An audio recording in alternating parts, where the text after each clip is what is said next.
Welcome back to part 6 of upgrading my mini lathe. Let's draw a little bit closer and recap on where we were last time. Well, last episode we completed the cross slide with its extension piece and this new flange. So what we're going to do today is work on the handle, but before we get to that we're going to have to make a few modifications. We need to work on the cross slide lead screw, and we need to work on this piece here, this extension piece. Just by way of orientation to what we're going to do today, so you can see here the extension piece, the flange which we made last time, the cross slide stroke tool post. You can see the same component from a side view, and here's the cross section.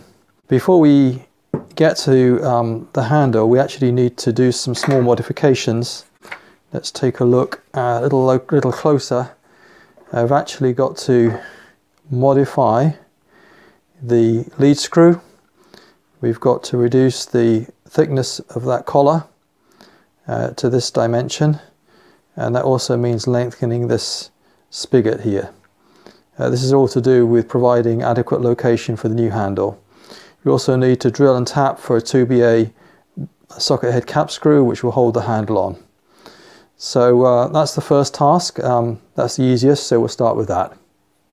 Okay, I'm just setting the lead screw to run true in my 4-jaw chuck.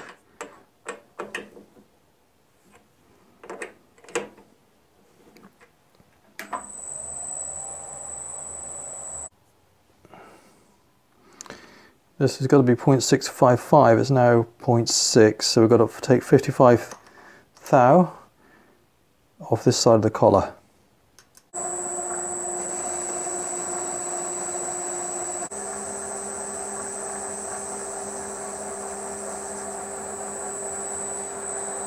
Okay, we're going to just tidy up the spigot here to make sure it's running concentric. I didn't realise it was so far out, to be honest with you. There should be enough meat there to get our screw thread in, even though it's going to be a bit on the tight side.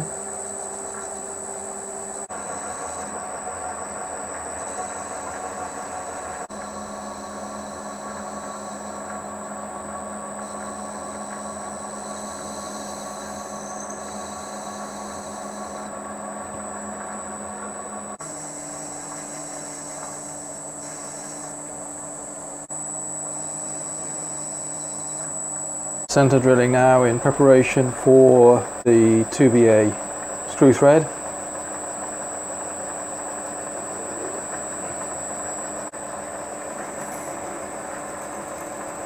Just opening up now to 2BA tapping size, 0.147 inch.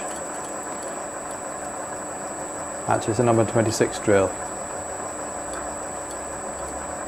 Okay, that's to depth.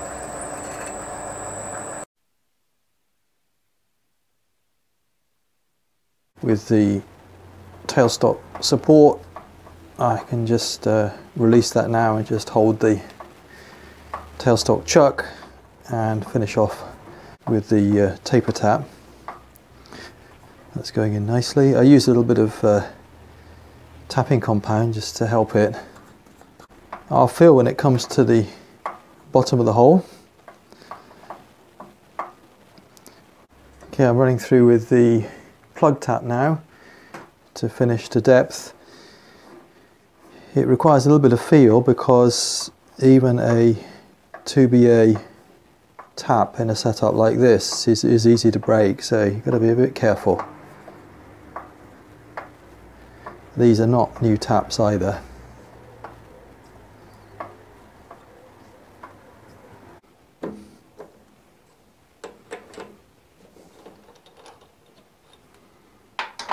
That's the spindle ready. We can move on to the next component. So the next task is to modify the extension piece. This incidentally is why I didn't Loctite these two together in the previous video. So we need to remove it from the flange, and we've got to reduce that boss, the thickness of it. This is all to do with getting enough location for the handle. So we've got to reduce that length, and I'm going to do that by machining this face in the lathe.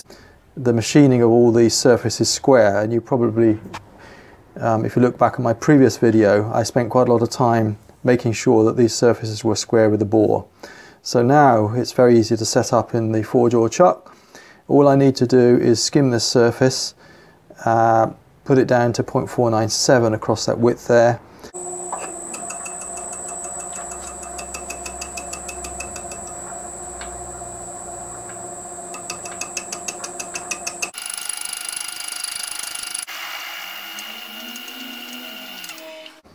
So that's cleaned up the surface, just checking the width now. 0.497, that's 0.498, that's fine, that's okay. The main thing there was just to make sure this was square with the bore. So we've got a nice surface there for the handle to bear up against. So just deburring the face we just machined.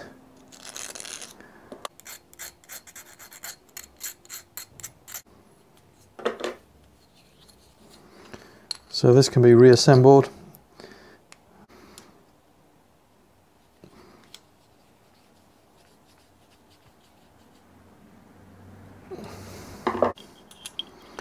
So that work has gained us extra length on that spigot there for the handle to locate on. So actually it will locate on this diameter, be a clearance over this, and lock up against this shoulder.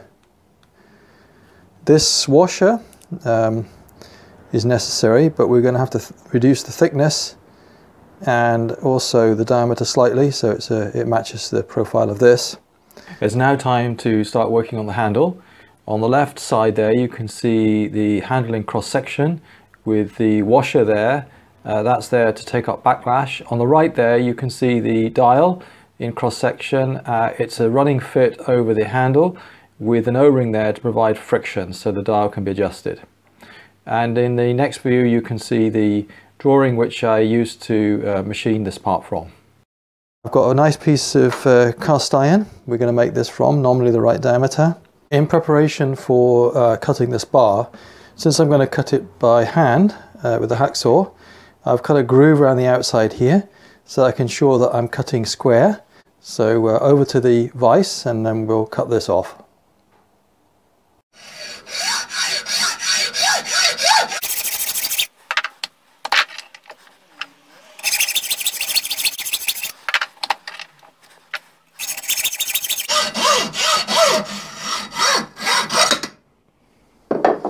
You can see that's fairly straight, and we were aiming for 13/16, which it is. So okay, over to the lathe now, and we're going to work on this surface first to produce this outside diameter and these features on the right hand side. Now I want to get as much out of this on diameter as I can, and since this is a very rough surface, not at all round, I'm just going to take a skim off this, having roughly set it up, and then just see if I can adjust the centering slightly to get the maximum out of the material.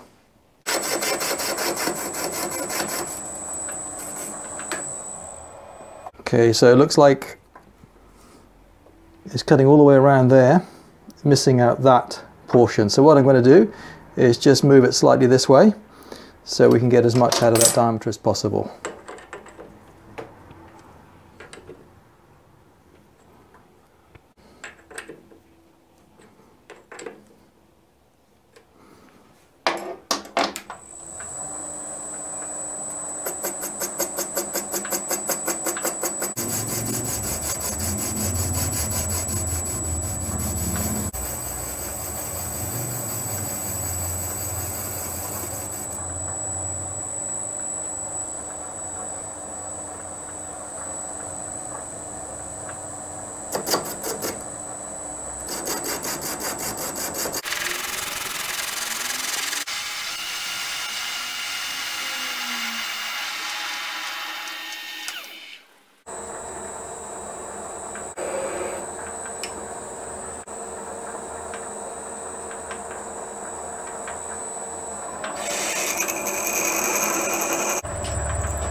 Okay, I'm starting by marking out the inner diameter of the counter bore, and then we can recess that and remove some of that material.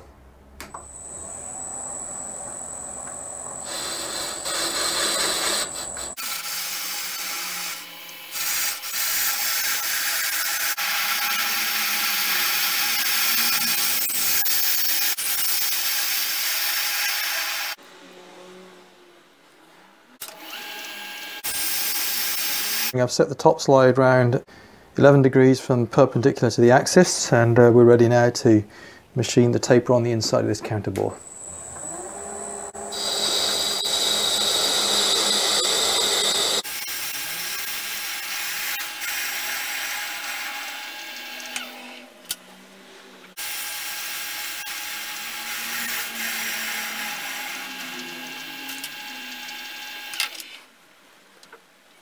Time to add the chamfers.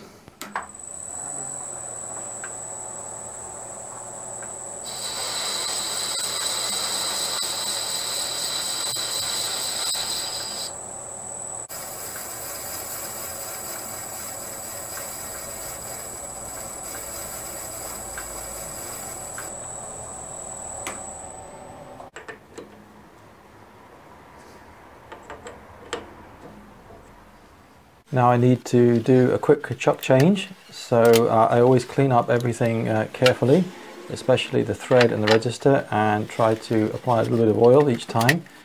I'm using a 4-jaw scroll chuck now for the remaining operations.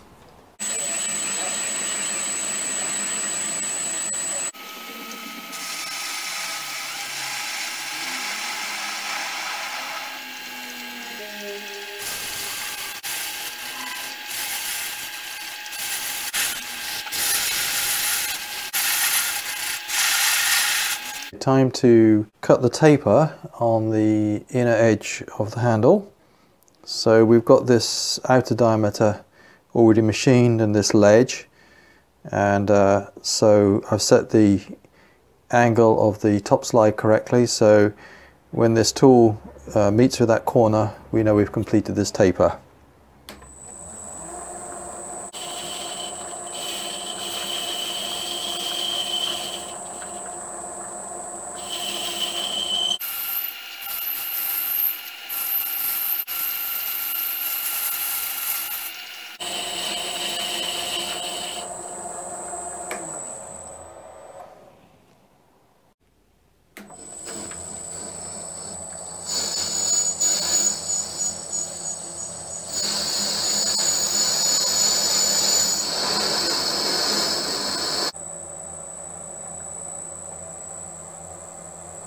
So here I'm generating an undercut to produce an annular ring to form a dust shield, and this is something I included in the design, but actually is a bit more fiddly to make than it looks, and I had to use a couple of tools to form this ring.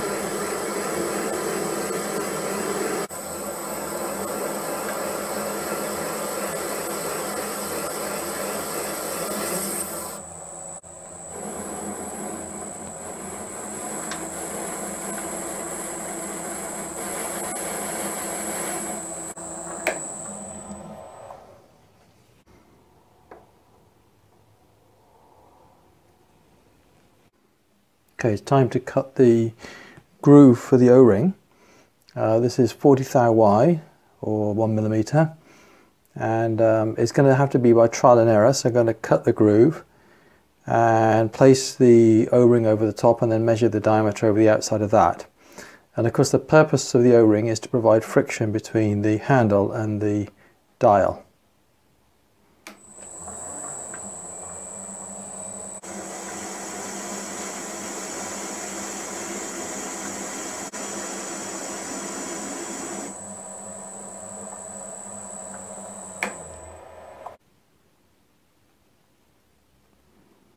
Yeah, that's definitely not deep enough.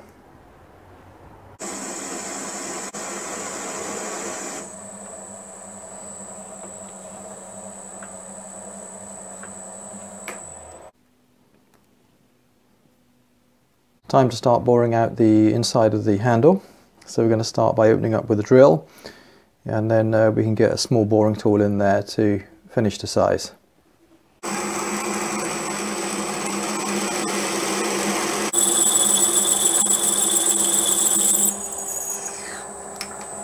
This is actually 0.313 inches, which is only about 8 millimeters.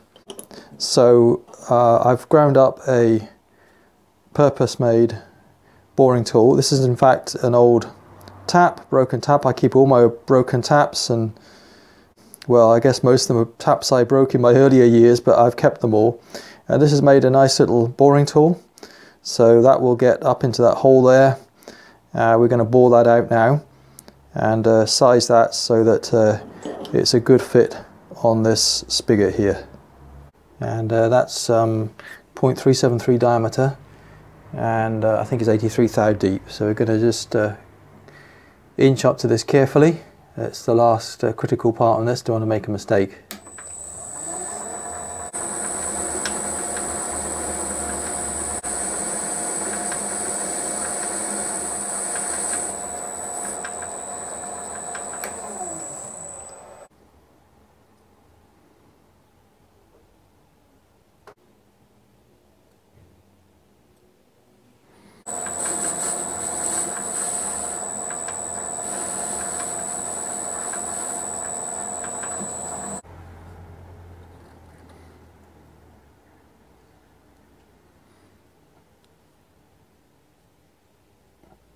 And to polish it up with some wet and dry now.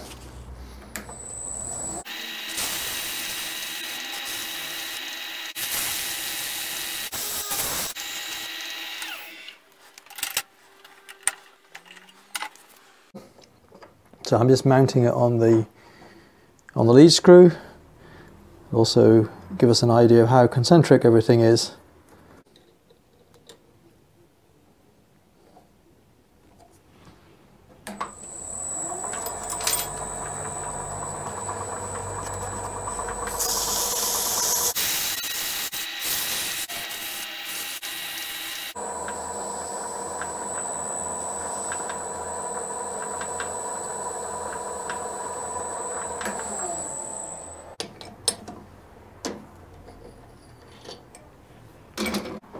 So this is where we've got to with the handle, and polished up and installed on the spindle.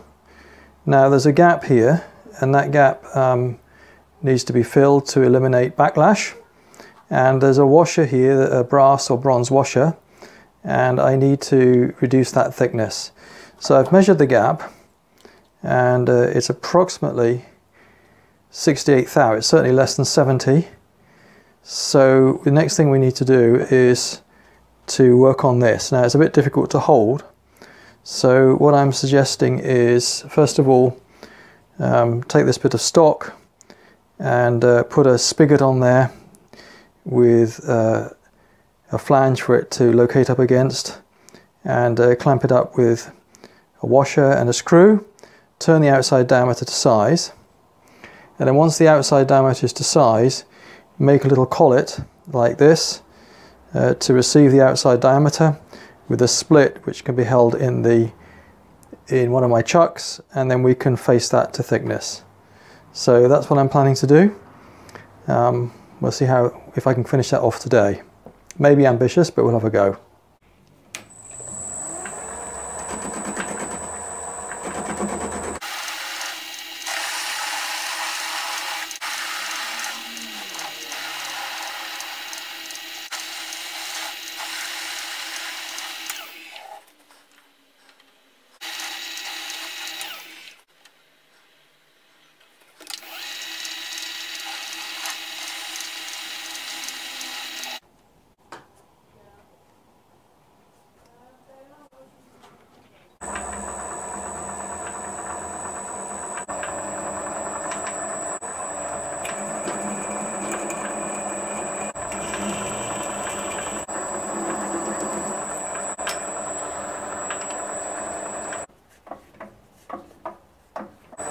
Okay, we've got to take 65 thou off the diameter, so just setting the dial.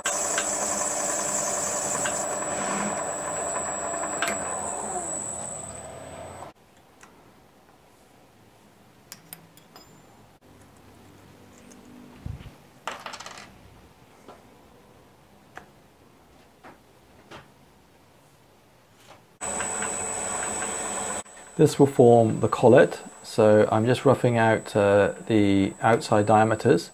One diameter is slightly less than the other, and you'll see why in a minute. After facing, I'm going to be drilling and boring undersize so that later on we can finish the collet.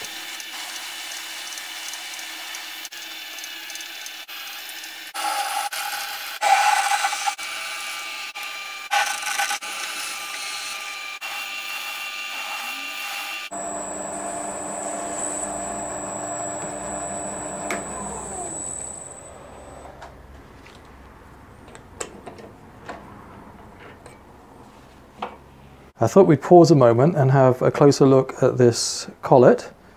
So this area here is relieved so that when it's mounted in the chuck grips towards the front where the work will be. So this is just roughed out at the moment. That's undersized. We're going to put it in the chuck, grip it not too tightly but tightly enough to hold it, machine this out to fit the diameter of our washer, and then install it up against the seating at the back there, grip it up, and then we're going to face the front.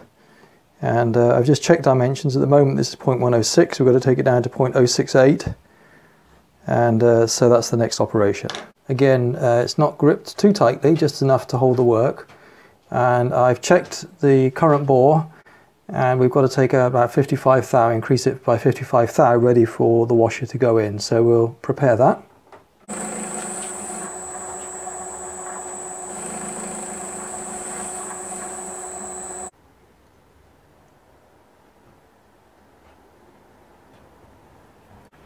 About 2 thou to go.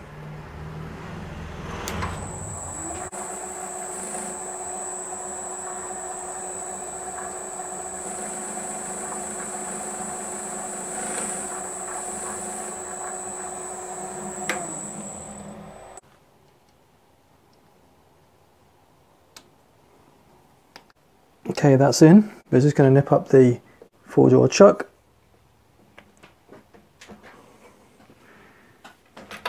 Now we can face that.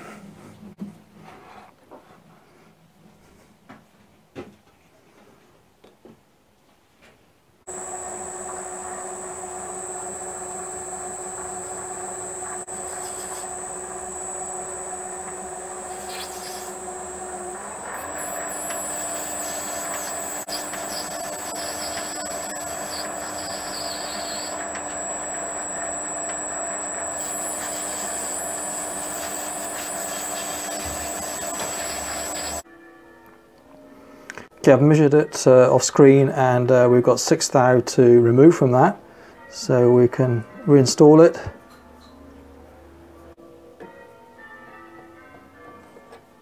What is satisfying is that we've got bang on size 68 thou, and not only that, but it's parallel, so that's also significant, and that's having placed it in the collet, part machined it, removed it, measured it, and put it back in again. So that's a very consistent machining method for items like this. And let's just assemble it and show you that we've got the right clearance. Assemble it first without any lubrication, just to give you a better idea of the fit.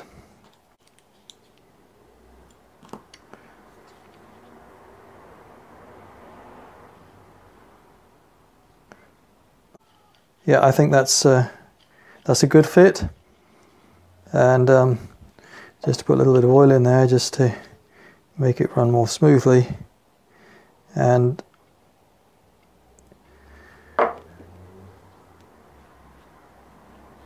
yeah, you may be wondering what this black ring is. That's actually the O-ring which has been fitted.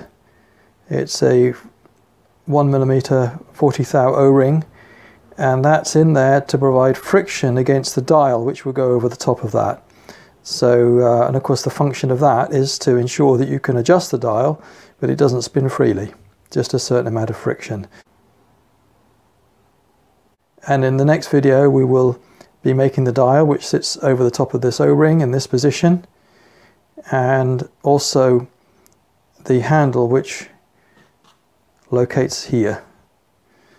So I hope you'll join me for that. Thank you for joining me for this episode. If you appreciate the video, do give me a thumbs up and consider subscribing if you haven't already. See you next time.